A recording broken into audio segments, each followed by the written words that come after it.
আমাদের জীবনে কিছু বাস্তব শিক্ষা রয়েছে। ১ নম্বর, নিম্ন ও মধ্যবিত্তদের একমাত্র সম্পদ পড়ালেখা।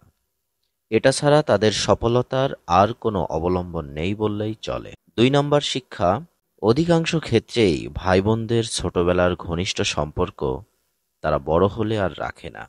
বিশেষ করে অর্থ ও সম্পদ তাদের পৃথক করে দেয়। ৩ নম্বর শিক্ষা, স্বামী-স্ত্রীর মধ্যে একজন মারা গেলে সবচেয়ে ভোগেন অন্যজন। সমস্যা হলো জীবিত থাকা অবস্থায় আমরা তা বুঝি না। ৪ নম্বর, প্রেমের মুগ্ধতা বিয়ের পর অধিকাংশ ক্ষেত্রে আর থাকে না। এটাই স্বাভাবিক। কারণ বিয়ের পরে যে বাস্তবতা মোকাবেলা করতে হয়, প্রেমের সময় তা করতে হয় না। ৫ নম্বর শিক্ষা, সমাজে প্রতিষ্ঠিত মানুষদের বড় একটি অংশ সবচেয়ে অসহায় মানুষে পরিণত হচ্ছেন এবং হবেন। কারণ এদের অনেকের সন্তান বিদেশে চলে গেছে বা যাবে।